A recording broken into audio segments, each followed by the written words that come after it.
Hello, guys. It's me once again, Edwin Reed Sanchez with AP Computer Science. If you have not done it so far, if you can please sign up for the STEP program.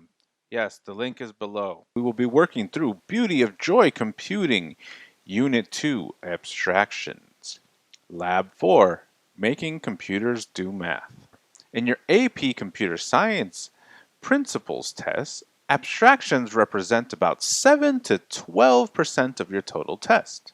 But what is an abstraction? Abstractions reduce information and detail to facilitate focus on larger and the more relevant concepts. It involves looking at the bigger picture to better understand the overall concept. For example, today we are looking at a program that allows computers to do math, making computers do math. This is equivalent to the difference between doing long division on a piece of paper or just inputting the variables and receiving an answer. There are a lot of processes that go on within the computer just to be able to input a number and get that answer. For example, let's take a look at this block which I created and you will create later on, which asks if the number we inputted is even. There's a program written here, and we will go through the steps on how to create it, but this program itself is not showing us immediately the underlying process. This is an abstraction of all the processes and all the programming needed to provide us with the answer. So if we click here and we put in 2 and click it, it's true. Yes, number 2 is a even number, and that is true. If we put 3 in here and we click on it, it's going to say false because 3 is not an even number. And if we go to 4 and we click on it, true, it is an even number. 5, false, it is not. So this is a block that has a program that basically looks at the number here and decides whether it's even or not. And this program is abstracted from the viewer. That is an abstraction. Sometimes the abstraction is built into the programming language. For example, in JavaScript, here I'm using vidcode, but this is in general will work for JavaScript. You can use the command log and have it appear in the console. The console is down here at the bottom.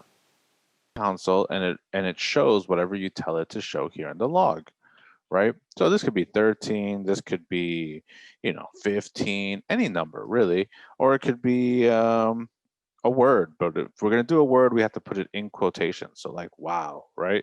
So display wow. So this is going to log anything we put in there.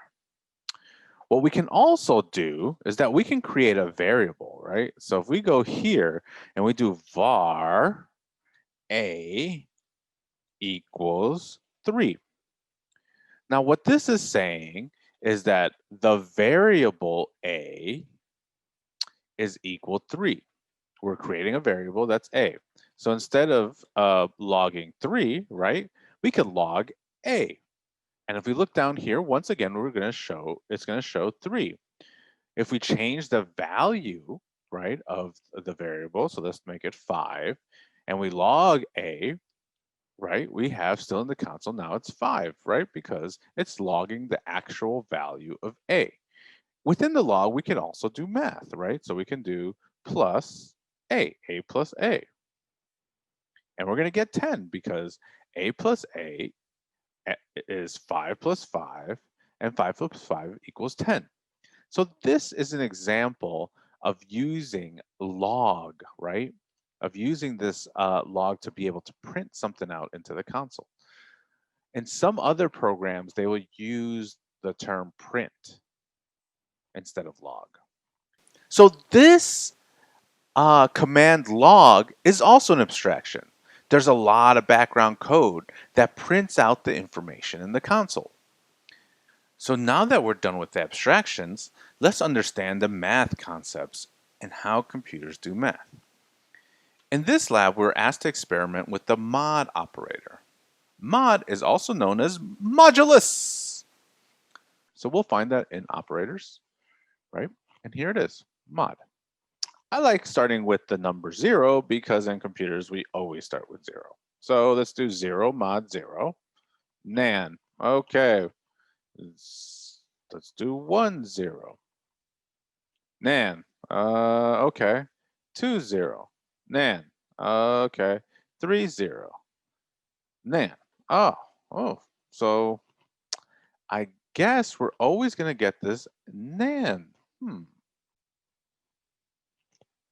So just to let you know, in computer, nan, or N-A-N, stands for not a number, which basically means that it's undefined or unrepresentable. In this case, my guess is that you can't really have a mod of 0, a 3 mod 0, because it probably doesn't have a value.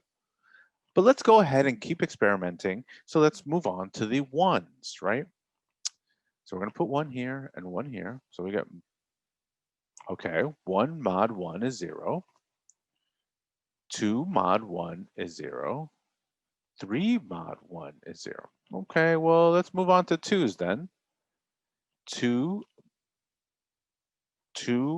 or 0 mod 2 is 0. 1 mod 2 is 1. Okay.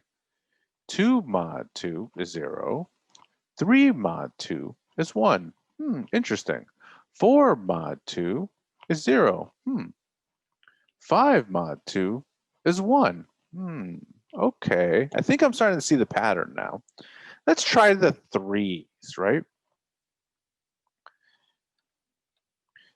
0 mod 3 is 0. 1 mod 3 is 1. Okay. 2 mod 3 is 2. Okay. 3 mod 3 is 0. Okay. 4 mod 3 is 1. 5 mod 3 is 2. Okay. So, if you haven't figured it out yet, this is what's going on. Basically, this is asking whether in 5, if it's divided by 3, is there a remainder? And if so, what is that remainder? So 5 mod 3, 3 goes into 5 one time, and then there's a remainder of 2. So that's why you get the 2. So if we did 6 mod 3, right? Oops, not 66, 6 mod 3, we're going to get 0 because 3 goes into 6 2 times, and there's no remainder. If we do 7, right? If we do 7 mod 3, we should get 1 because 3 goes into 7 2 times, which is 6, and there'll be a remainder of 1. There you go. So modulus basically shows you the remainder after you've done the division. It doesn't tell you about the division itself or how many times 3 can go into 7. It just tells you the remainder that's left after you do the division itself. So that is modulus. Let's take a look at arithmetic operators and order of operations.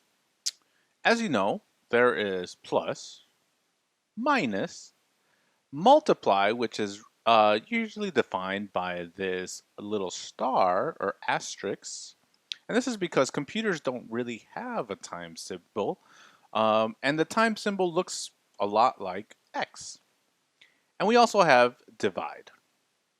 And now, in addition to these, we also have mod or modulus, which is another type of arithmetic operator. In Snap, you're required to put 2 blocks together or within a block, and it clearly creates the parentheses, and therefore the order of operation. We're going to take this multiplication and addition, right? And we're going to say 3 times 5 plus, 4. 5 plus 4, right? So if we take this block and we put it inside the multiplication block, the order of operations is 5 plus 4 is first because that's the inner circle. And then we go out to the outer circle. So it's 5 plus 4, which is 9. 9 times 3 is 27. So if we click on this, we'll get 27. Let's click on it again, 27. Now, let's take it apart again. Oh, let's just duplicate this actually. We'll duplicate. Let's put this one all the way down. But we're gonna change it up a bit, right? So we're gonna say 3 times 5 and put it into the addition block. So we're gonna do 3 times 5 in here plus 4. So in this order of operations, we're gonna do 3 times 5 first, which is inside the circles, the inner circle, and that's 15. And then 15 plus 4 is 19. 19, right? So order of operations truly matters when we're looking at math problems, because even though these look pretty similar, they're not, right? This right here, 3 times 5 is going first. You could think of this inner circle as its own parentheses and then plus 4, or 3 times within the parentheses 5 plus 4. And they'll give you different values. One is 19 and one is 27. In Beauty of Joy Computing, they're asking us to make a block, which basically says, is blank divisible by blank? Now, as you recall, we can make our blocks, right? If we go into operators, we go to make a block, and we type out what we want in the block, right? Is blank divisible by blank question mark, right? So we want to make sure this is a predicate, and it's in the operators. So we press OK, right? So is divisible by whatever. So where we want the blanks, we're going to press on the little plus sign, right? And we're going to create an input name because we're going to reuse that input later on for what we're going to report out of the block. So for me, I always do input 1 for the first thing, right? And we're going to click on here, and we want to make sure that we click on number so that we know that it's a number. Single input value, okay, that all looks good. We press OK. So now we have input 1 is divisible by, here we press the plus after the by, input name, we're going to put input 2, right? Make sure it's a number and press OK, right? So now this is where we're going to create the program right here in the report that's going to actually figure this out for us. So we're going to use the mod operator. So here we take mod and we drag it into the report, and then we pull down the input. Sorry, we're also going to need the equal sign, this one, equals. So we need to actually do 2 steps here. So basically, we put this in here, and we're going to bring the input 1 and the input 2 into the mods. And then we're going to put that on one side of the equal sign. So basically, if the mod is 0, is equal to 0, then you know that input 1 is divisible by input 2. Because if it is perfectly divisible, right, that means there would be no remainder. And that's what a modulus is. It's actually whatever the remainder is. If there is no remainder, then this number is divisible by the following number. So we do apply, we do OK. And then here at the bottom, we have that block. We pull it out, is blank divisible by blank? So if we say, is 1 divisible by 1? True, it is. Is 2 divisible by 1? It is 2, that is correct. But let's do one that we know for sure won't work. So is 2 divisible by 3? False, it's not divisible. Or is 5 divisible by 2? It is not. There's going to be a remainder, so it is false. If we right-click it, we can edit it if we have to re-edit it. So this right here, this program we created, right? This block we created, the block is blank divisible by blank. all of this is abstracted. This whole program that we created here is an abstraction, or is abstracted. This block is an abstraction. What's in there, what the actual things that we're doing are abstracted from the viewer.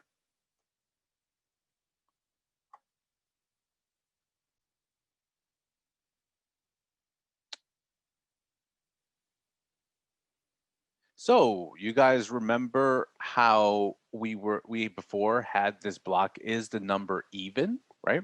So let's try to create that block. And what's cool is that we're going to use our first block to create a second block. So we go ahead, make a block, make sure it's a predicate, and is this number even? Question mark, right? For all sprites, okay. Is this number even? So after that, we're going to press the plus because this is where we want the input to be. So we put input 1, right? Make sure it's a number. Press OK, right? And now we're going to report it. So we can actually just drag in the block we already created, right? So is basically, we want to know, is input 1 divisible by 2? Because if it is divisible by 2, then it's an even number. So what we were able to do is we were able to take a block that we created before and use it in a new block, right? Apply and OK. So let's take, is this number even? So if we put 1, false. We put 2, true. 3, false. And all of this is correct, right? 3 is not an even number, so that is false. So we were able to take our first block and create our second block. And now this number even is an abstraction on an abstraction. So just to recap today, we went over order of operations, which we used to know as PEMDAS, right? But now we know as PEMDMAS,